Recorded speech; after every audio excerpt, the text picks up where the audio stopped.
नमस्कार, मेरा नाम है सुमित सिंह मेहता। हाजिर हूँ आपके सामने एडवांस क्लासिकल मैकेनिक्स से रिलेटेड एक और नया लेक्चर लेके। आज का हमारा है लेक्चर नंबर 18 और आज के इस लेक्चर का हमारा टॉपिक क्या रहने वाला है? हमारा टॉपिक है जनरलाइज मोमेंटम। जैसा कि आप सब लोग जानते हैं, इससे पहले हमने जनरलाइज कोऑर्डिनेट क्या होता है, जनरलाइज वेलोसिटी क्या होता है और जनरलाइज फोर्स क्या होता है, इनके बारे में डिस्कस कर लिया है। और आज जो टॉपिक है वो है हमारे पास का जनरलाइज मोमेंटम, और यही क्या रहने वाला आज का हमारा एम भी रहने वाला है। अगर लेक्चर का एम समझ में आ गया तो रोज को फटाफट से कॉपी पेन निकालो और हिंट डालो क्या, जनरलाइज मोमेंटम। सबसे पहले जो अभी मैंने चीज़ें आपके सामने प्रस्तुत करी उनको एक बार रिकॉल कर लेते हैं, फिर जनरलाइज मोमेंटम क्या होता है उस पर आएंगे। सबसे पहले हमने डिस्कस किया था किसके बारे में? जनरलाइज कोऑर्डिनेट के बारे में। क्या होता है जनरलाइज कोऑर्डिनेट? जीसी मतलब जनरलाइज कोऑर्डिनेट। हमने कुछ ऐसे डिफाइन किया था कि अगर मेरे पास कोई एक सिस्टम है, उस सिस्टम को कंप्लीटली डिस्क्राइब करने के लिए जितने मिनिमम इंडिपेंडेंट कोऑर्डिनेट की जरूरत होती है उन्हीं को हम क्या बोलते हैं? जनरलाइज कोऑर्डिनेट बोलते हैं। And generalise coordinate is represented by small Q K, और जहां पर के की वैल्यू क्या हो सकती है? 1, 2, 3 एंड सो ऑन, कहां तक? स्मॉल एन तक, जहां पर स्मॉल एन क्या है? उस सिस्टम में नंबर ऑफ जनरलाइज कोऑर्डिनेट है। तो ये क्या था? जनरलाइज कोऑर्डिनेट था। फिर हमने डिस्कस किया था किसके बारे में? जनरलाइज वेलोसिटी के बारे में।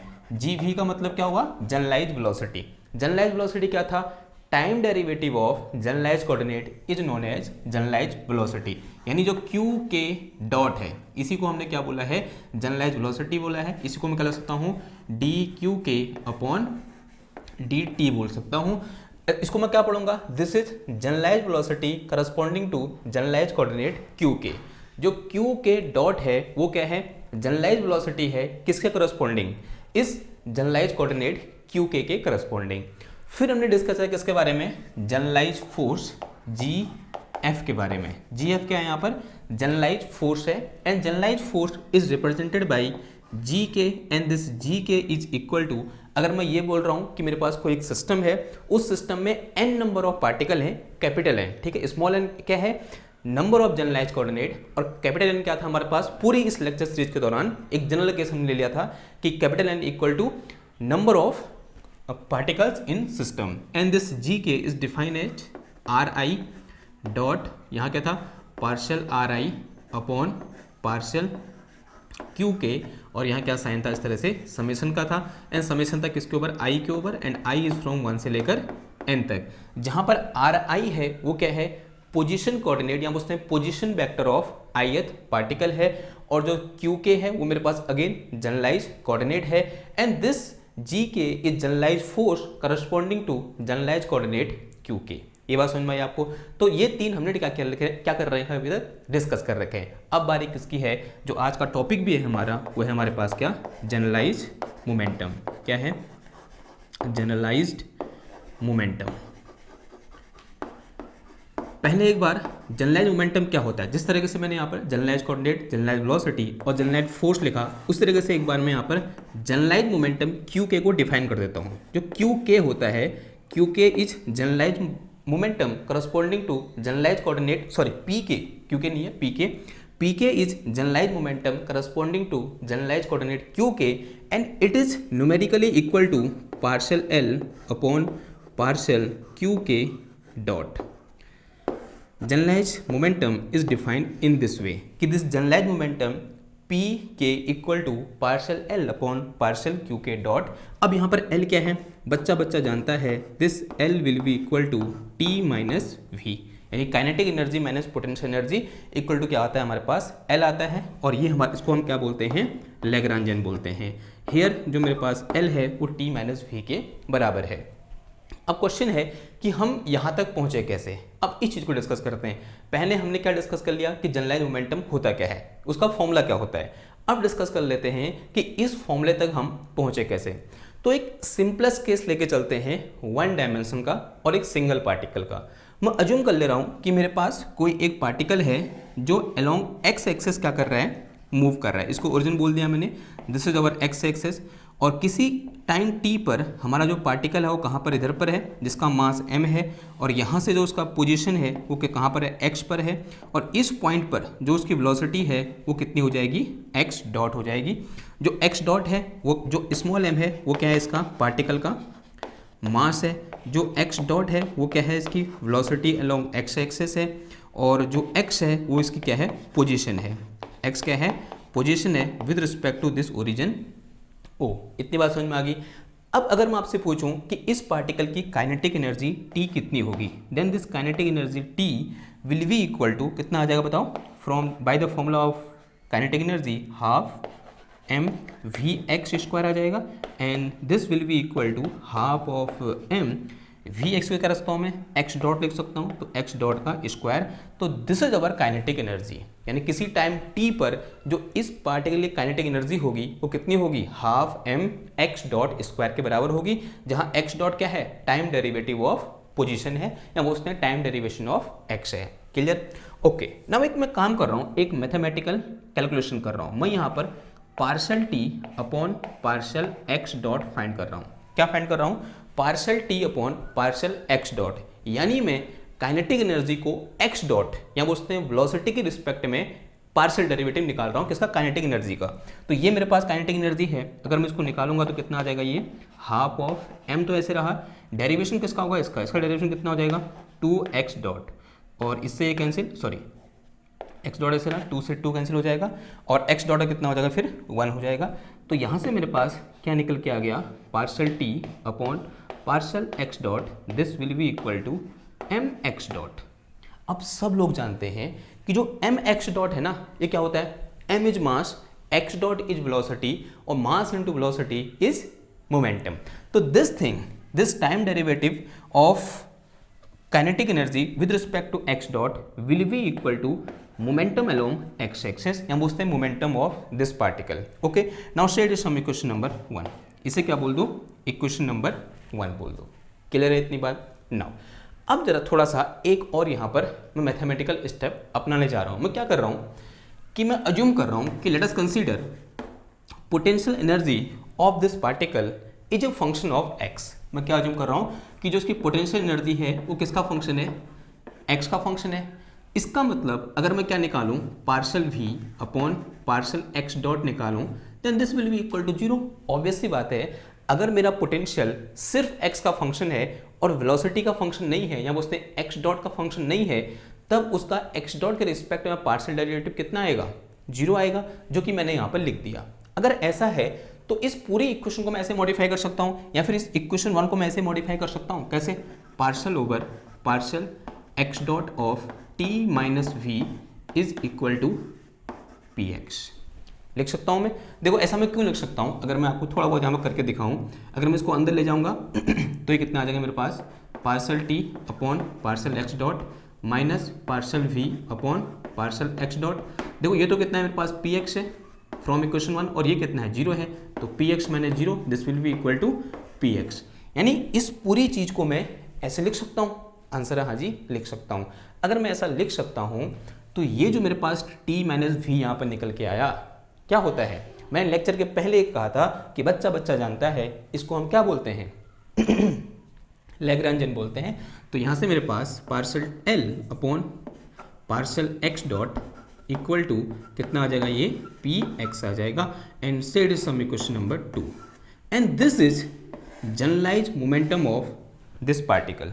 यही क्या है हमारा, इस पार्टिकल का जनरलाइज मोमेंटम है दिस पी एक्स। क्लियर है इतनी बात। नाउ अब इन जनरल अगर मैं बात करूँ किसकी, इन जनरल बात करूँ तो क्या हुआ, अलोंग एक्स एक्सेस हुआ, और अलोंग एक्स एक्सेस अगर ये 1 डायमेंशनल मोशन कर रहा है तो जो इसका कार्टेशियन कोऑर्डिनेट है वही किसकी तरह बिहेव करेगा, जो इसका पोजीशन कोऑर्डिनेट है वो किस तरह बिहेव करेगा, इसके जनरलाइज कोऑर्डिनेट की तरह बिहेव करेगा।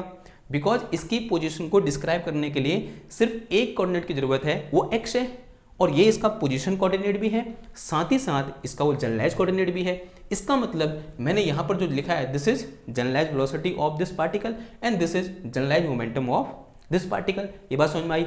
लेकिन अगर मैं इसको इन जनरल बात करूँ, इन जनरल क्या हो जाएगा मेरे पास कि अगर मैं किसी एक सिस्टम के जनरलाइज मोमेंटम की बात करूंगा then this will be equal to partial L upon नीचे क्या आता है जनरलाइज वेलोसिटी, और इस केस में क्या आ जाएगी क्यू के डॉट आ जाएगी, and this is our generalise momentum. इसके एनालॉजी मैंने ये इक्वेशन लिख दी, या फिर जैसे ये लिखा वैसे ही मैंने ये इक्वेशन लिख दी। किसके लिए? एक जनरल केस के लिए, जहां पर एक से ज़्यादा क्या होंगे मेरे पास जनरलाइज कोऑर्डिनेट होंगे, उस समय जनरलाइज मोमेंटम हम ऐसे डिफाइन करेंगे। और जिस समय हमारे पास जनरलाइज जो मेरे पास क्या बोल सकते हैं जनरलाइज कोऑर्डिनेट है वो सिर्फ और सिर्फ अलॉन्ग एक्स एक्सिस है, तो उस समय हमारे पास जो जनरलाइज मोमेंटम होगा वो ऐसे डिफाइन होगा। इसको मैं ऐसे ही बोल सकता था कि मेरा particle along Y axis move कर रहा है, then in this case P Y equal to कितना होता? Partial L upon partial Y dot हो जाता। और अगर मेरा particle only on along Z axis move कर रहा है तो इस केस में पी जेड इक्वल टू कितना आ जाएगा? Partial L upon partial Z dot आ जाता। ठीक है, ये फॉर्मूले आ जाते। तो उसी तरीके से मैंने एक ऐसे सिस्टम के लिए जहां पर क्यू के नंबर ऑफ क्या है मेरे पास, यहाँ पे N number of generalise coordinate हैं, तो उसके लिए मेरे पास जनरलाइज मोमेंटम इस तरह से क्या हो जाएगा? डिफाइन हो जाएगा। तो शेड इज सम क्वेश्चन नंबर 3।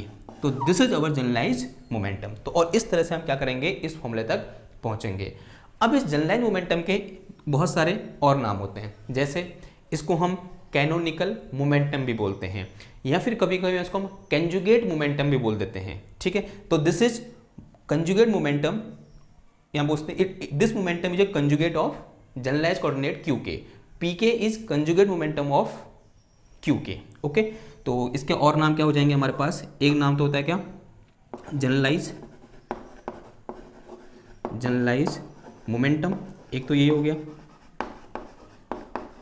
और दूसरा नाम क्या होता है? कैनोनिकल मोमेंटम, कैनोनिकल मोमेंटम, और एक और नाम होता है क्या? क्या बोला था मैंने? Conjugate momentum.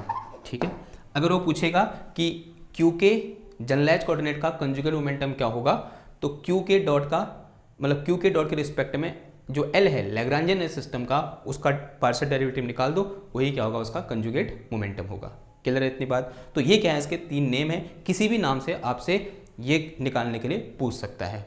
क्लियर बात? ओके ना। अब यहाँ पर एक क्या कर लेते हैं? क्वेश्चन कर लेते हैं, और हमारा ताकि जो कॉन्सेप्ट है जनरलाइज मोमेंटम का वो क्या हो जाए और क्लियर हो जाए। और इसके बाद इसी लेक्चर में हम कुछ और इंपॉर्टेंट टर्म यहाँ पर डिस्कस करेंगे। जैसे हमारे पास एक टर्म आता है साइक्लिक कोऑर्डिनेट, या फिर इग्नोरेबल कोऑर्डिनेट क्या होते हैं, या फिर कांस्टेंट ऑफ मोशन क्या होता है, ये सब चीज़ें हम क्या करेंगे? डिस्कस करेंगे। तो उससे पहले ये मेरा जो आज का जो मेन टॉपिक है उसको क्या कर लो? नोट कर लो, या फिर इसका स्क्रीनशॉट ले लो। मैं इसको हो जाता हूँ, स्क्रीनशॉट ले लिया, मैं मिटा रहा हूँ। ठीक है, क्वेश्चन है मेरा, हमें एल दिया हुआ है, L equal to half of M R dot square plus R square theta dot square और माइनस का वी आर। ये मेरे पास क्या है? एक यहाँ पर एक लैग्रांजियन दे रखा है। हमें क्या निकालना है? Find generalise momentum, find generalise momentum, generalise momentum find करना है। कैसे फाइंड करेंगे? देखो सिंपल सा ये फॉर्मूला है। तो अगर ये फॉर्मूला है तो यहाँ पर कितने जनरलाइज मोमेंटम निकल के आएंगे? पहले ये देखो, जितने नंबर ऑफ जनरलाइज कोऑर्डिनेट होंगे उतने ही क्या निकल के आएंगे? जनरलाइज मोमेंटम निकल के आएंगे। तो पहले तो ये देखो जनरलाइज कोऑर्डिनेट कितने हैं। अगर हम जनरलाइज कोऑर्डिनेट की बात करें तो 2 जनरलाइज कोऑर्डिनेट हैं, एक मेरे पास आर है, एक मेरे पास क्या है? थीटा है। R and theta R generalise coordinate, दोनों क्या है? जनरलाइज कोऑर्डिनेट है। तो इसका मतलब क्या होगा?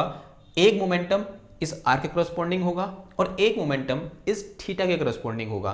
तो momentum corresponding R, P R equal to कितना हो जाएगा? तो this will be equal to partial L upon partial R dot, इसके बराबर होगा। And this will be equal to, तो इस लैग्रांजियन में क्या कर दो? आर डॉट के रिस्पेक्ट में पार्शियल डेरिवेटिव निकाल दो। तो ये तो हाफ एम तो ऐसे रहा, और अंदर जाओ आप, इसका कितना हो जाएगा? 2 आर डॉट हो जाएगा, और आर डॉट का आर डॉट के रिस्पेक्ट में 1 हो जाएगा। यहाँ आर डॉट है नहीं, इसका 0 हो जाएगा, तो इतना ही बचा, 2 से 2 कैंसिल हो जाएगा। And this will be equal to M R dot, यानी मोमेंटम या मुझसे generalise momentum corresponding to the generalise coordinate R will be equal to M R dot. ठीक है, तो ये क्या हो गया? पहला आंसर हो गया। दूसरा देखो, दूसरा किसके रिस्पेक्ट में, थीटा के रिस्पेक्ट में, या उसने करस्पॉन्डेंट थीटा, तो पी थीटा इक्वल टू कितना आ जाएगा, partial L upon partial theta dot, this will be equal to, देखो अगेन इसका टाइम सॉरी डेरिवेटिव निकालो with respect to partial derivative with respect to theta dot, तो half of M, अब यहाँ पर आर डॉट का कितना हो जाएगा 0 plus this is R square, और फिर एक है थीटा स्क्वायर है तो कितना आ गया ये 2 थीटा डॉट आ जाएगा, और थीटा डॉट कितना हो जाएगा 1 हो जाएगा, ठीक है। देखो इस 2 से 2 कैंसिल हो जाएगा and this will be equal to, यहाँ से तो पी थीटा है ये निकल के कितना आ जाएगा मेरे पास, ये आ गया M R square theta dot, तो this is our generalise momentum corresponding to generalise coordinate theta. तो इस तरह से हम क्या करेंगे, जब भी हमें लैग्रांजियन दिया होगा हम यहाँ पर जनरलाइज मोमेंटम फाइंड कर सकते हैं। इजी केस है, इजी है, ओके। लेकिन हाँ, अगर आगे जब हम हैमिल्टनियन पढ़ेंगे ना, वहाँ पर ये सब चीज़ें क्या होने वाली है, यूज होने वाली हैं। तो इसका मतलब क्या हुआ, जो नेक्स्ट लेक्चर होगा वो किससे रिलेटेड होगा, हैमिल्टनियन से रिलेटेड होगा, ये बात अपने ध्यान में रखना। और इस लेक्चर को उस लिहाज से पढ़ना कि आगे जो ये लेक्चर क्या आने वाला है, बहुत ज़्यादा आपके काम आने वाला है। क्लियर बात। नाउ फिलहाल के लिए यहाँ पर इसी में एक एडिशनल टॉपिक है and that topic is cyclic coordinate. कि भाई साइक्लिक कोऑर्डिनेट क्या होता है, हिंट डालो, साइक्लिक कोऑर्डिनेट, इसको कभी कभी साइक्लिक कोऑर्डिनेट भी बोलते हैं, कभी कभी इग्नोरेबल कोऑर्डिनेट भी बोलते थे। क्या बोलते हैं, इग्नोरेबल कोऑर्डिनेट, ओके। अब ये होता क्या है समझते हैं, जरा कॉन्सेप्ट समझते हैं। और देखो देखो अभी तक हमने क्या डिस्कस किया, generalise momentum P Q K P के बारे में डिस्कस किया। This P K equal to क्या पढ़ा हमने, partial L upon partial Q K dot, ये पढ़ा था। And set is some equation number 1, फिलहाल इसको क्या बोल दो, इक्वेशन नंबर 1 बोल दो। ये बात समझ में आ रही है आपको। Now since we know Lagrange equation, Lagrange equation क्या होती है, लैग्रांज इक्वेशन हमें कहती है कि D by D T of partial L upon partial Q K dot, और फिर यहाँ क्या आता है minus partial L upon partial Q K, this will be equal to 0। ये हमारी क्या है, बड़ी फेमस लैग्रांज इक्वेशन है, जिसमें हमने कम से कम 8 या 9 लेक्चर इसमें कंप्लीट क्या कर रखी है, बात कर रखी है। अब यहाँ पर ये जो ब्रैकेट के अंदर है इसको मैं पी के रख सकता हूँ, तो रख दो पी के। तो पी के रखने के लिए मुझे यहाँ जगह चाहिए, और जगह कब मिलेगी, जब मैं इसे मिटाऊंगा। तो मैं इसे मिटा रहा हूँ और आप क्या करो, इस इक्वेशन में पी के पुट करो, ठीक है। ये वाली फिर है ना पी के मूवी वाली, लेकिन वो पी के बिल्कुल नहीं है, ये पी के है, ठीक है। तो ये कितना आ गया देखो, D by D T of किसका, पी के, और फिर क्या आ गया यहाँ पर माइनस का partial L upon partial Q K, and this will be equal to 0। यहाँ से मैं क्या लिख सकता हूँ, इस partial sorry time derivative of P K को क्या लिख सकता हूँ मैं, पी के डॉट लिख सकता हूँ। तो this is P K dot will be equal to, ये इधर जब प्लस का हो जाएगा, this is partial L upon partial Q K हो गया। Now state is some equation number 2, इसे क्या बोल दो, इक्वेशन नंबर 2 बोल दो। अब यहाँ पर एक अजम्पशन हम कर रहे हैं, हम ये बोल रहे हैं कि जो हमारा लैग्रांजियन एल है it is not explicit function of Q के, यानी जो लैग्रांजियन एल है वो क्यू के यहाँ बोल सकते हैं जो हमारे पास जनरलाइज कोऑर्डिनेट है उस पर डायरेक्टली डिपेंड नहीं कर रहा है। तो कंडीशन क्या लगा दी, assuming L is not explicit, एक टर्म आया, इस एक्सप्लिसिट क्या होता है, हम जब से शुरुआत की एडवांस क्लासिकल मैकेनिक्स पे, ये टर्म हमारे सामने बहुत बार आ गया है, यानी लैग्रांजियन क्यू के पर डायरेक्टली डिपेंड नहीं कर रहा है, तो उसे हम क्या बोलेंगे, assuming L is not explicit function of Q के, फंक्शन ऑफ क्यू के, ये डायरेक्टली इस पर डिपेंड नहीं कर रहा, हाँ इनडायरेक्टली डिपेंड कर सकता है। इसका मतलब क्या होगा, डायरेक्टली डिपेंड नहीं कर रहा है तो इसका partial derivative with respect to Q K will be equal to 0। ये कितना हो जाएगा मेरा, 0 हो जाएगा। अगर ये 0 हो गया तो P K dot equal to also 0। Now from equation number 2 what we have, P K dot equal to 0, यानी टाइम डेरिवेटिव ऑफ मोमेंटम, क्या लिखा मैंने, time derivative of generalise momentum will be equal to 0। अगर किसी भी एक quantity का time derivative या फिर डेरिवेटिव 0 आ रहा है, इसका मतलब क्वांटिटी कैसी है, कांस्टेंट है। तो दिस इंप्लाइज दैट कि this Q K is equal to constant, यानी generalise momentum corresponding to generalise coordinate Q K is a constant, तो मैं क्या बोल सकता हूँ यहाँ से, generalise momentum P K corresponding to the generalise coordinate Q K is constant, it mean then, यहाँ बोल सकते हैं इसको अगर इफ करके लिख दो यहाँ पर, if generalise momentum P K corresponding to generalise coordinate Q K is constant, then this Q K is known as cyclic coordinate. तब इस Q के को हम क्या बोल देंगे, साइक्लिक कोऑर्डिनेट बोल देंगे। Then Q K is called cyclic coordinate, या बोल सकते हैं इग्नोरेबल कोऑर्डिनेट। ठीक है, इसके दो नाम क्या है, एक है साइक्लिक कोऑर्डिनेट, दूसरा है इग्नोरेबल कोऑर्डिनेट। ओके, क्लियर होगी बात। ठीक है, क्या कहना चाह रहा हूं मैं, मेरे पास एक कोऑर्डिनेट है Q के, और उस Q के करस्पॉन्डिंग जो जनरलाइज मोमेंटम है वो कांस्टेंट है। अगर ये कांस्टेंट है जनरलाइज मोमेंटम, तब जो Q के है वो कैसा वेरिएबल है, सॉरी कैसा कोऑर्डिनेट है, साइक्लिक कोऑर्डिनेट है, या बोल सकते हैं इग्नोरेबल कोऑर्डिनेट है। सिंपल सी बात है। ओके, नाउ अब यहीं पर एक और टर्म आता है, this term is called constant of motion. Term क्या है हमारे पास, कांस्टेंट ऑफ मोशन। भाई ये क्या होता है, देखो इस ऊपर वाली चीज में, या बोलते हैं जो अभी तक हमने एक्सप्लेनेशन पढ़ा यहाँ पर इस पर्टिकुलर पोर्शन में, जो क्यू के है वही कांस्टेंट ऑफ मोशन है। इसका मतलब साइक्लिक कोऑर्डिनेट के करस्पॉन्डिंग जो मोमेंटम होता है उसी को हम क्या बोलते हैं, कांस्टेंट ऑफ मोशन बोलते हैं, क्योंकि वो क्या होता है, कांस्टेंट होता है। तो यहां पर आप लिख दोगे momentum corresponding to the cyclic coordinate is constant, so we can say this momentum a constant of motion. उसे हम क्या बोलेंगे, कांस्टेंट ऑफ मोशन बोल देंगे। ठीक है, समझ में आ गई बात। तो ये क्या है, हमारा कांस्टेंट ऑफ मोशन है। तो in our case P K is constant of motion, P K is constant of motion, constant of motion. Clear बात इतनी आपको। अब इससे रिलेटेड साइक्लिक कोऑर्डिनेट से निकालने से रिलेटेड एक क्वेश्चन कर लेते हैं, फिर लेक्चर को एंड करते हैं। आप फिलहाल के लिए कर लो, यहाँ पर स्क्रीनशॉट ले लो, मैं इसे मिटाने जा रहा हूँ। ठीक,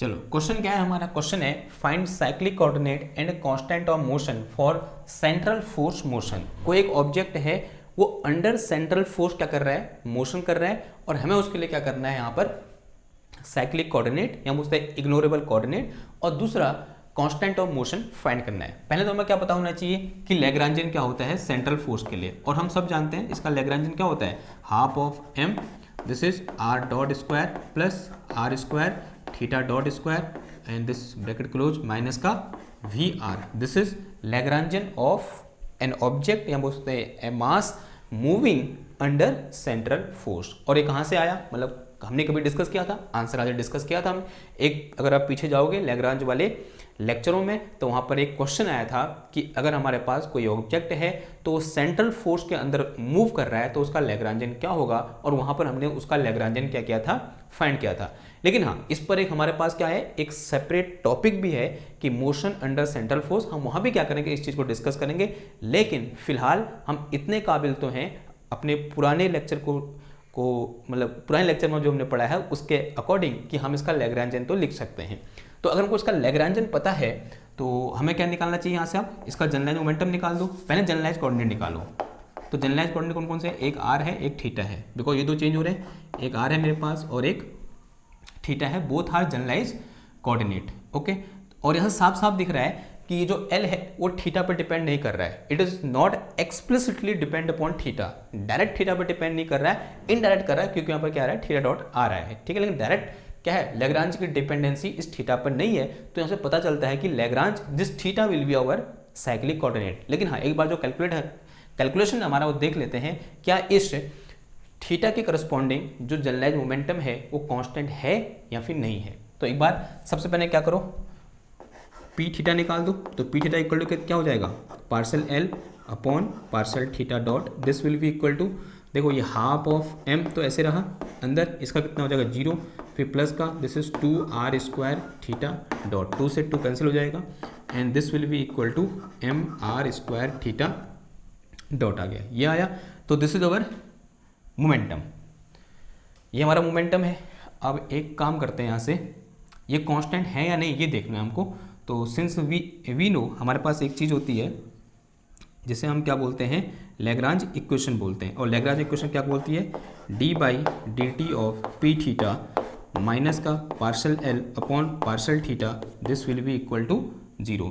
और अगर मैं यहाँ से क्या निकालूँ, partial L upon partial theta निकालूँ तो ये 0 हो जाएगा, बिकॉज यहाँ थीटा कहीं नहीं है, तो दिस टर्म इज 0, तो इसका मतलब P theta upon P T equal to कितना आ जाएगा, मेरे पास कांस्टेंट आ जाएगा, this so that this P theta will be constant, sorry P theta ये 0 आएगा और P theta will be constant, and this implies that अभी हमने निकाला कि this P theta will be equal to कितना है, मेरे पास mr² थीटा डॉट है, जो कि हमारा क्या है, generalise coordinate corresponding to generalise momentum corresponding to generalise coordinate theta है, and which is constant, it mean theta is cyclic coordinate and this P theta is constant of motion. ये क्या है मेरे पास, कांस्टेंट ऑफ मोशन है। तो this is our constant of motion and this theta is cyclic coordinate या फिर ignorable coordinate. तो कभी कभी इग्नोरेबल कोऑर्डिनेट को हम ऐसे भी डिफाइन करते हैं कि दोज कोऑर्डिनेट या those generalised coordinate which do not appear in Lagrangian. ठीक है, तो लैग्रांजियन की जो इक्वेशन निकल के आएगी, इस लैग्रांजियन का फंक्शन निकल के आएगा, इस फंक्शन में जो कोऑर्डिनेट, जो जनरलाइज्ड कोऑर्डिनेट अपीयर नहीं करता है, वही क्या होता है हमारे पास, साइक्लिक कोऑर्डिनेट होता है या फिर इग्नोरेबल कोऑर्डिनेट होता है। क्लियर है इतनी बात? ओके, तो ये क्या था आज का हमारा लेक्चर था। आई होप आपको समझ में आया होगा। अगर लेक्चर समझ में आया है तो जैसा आप करते आए हो, इसको लाइक करो, शेयर करो, सब्सक्राइब करो, अपने दोस्तों के साथ बांटो। मैं मिलता हूँ आपसे नेक्स्ट क्लास में। अब कल से क्या करेंगे, हैमिल्टोनियन स्टार्ट करेंगे। तो तब तक के लिए थैंक यू, बाय बाय।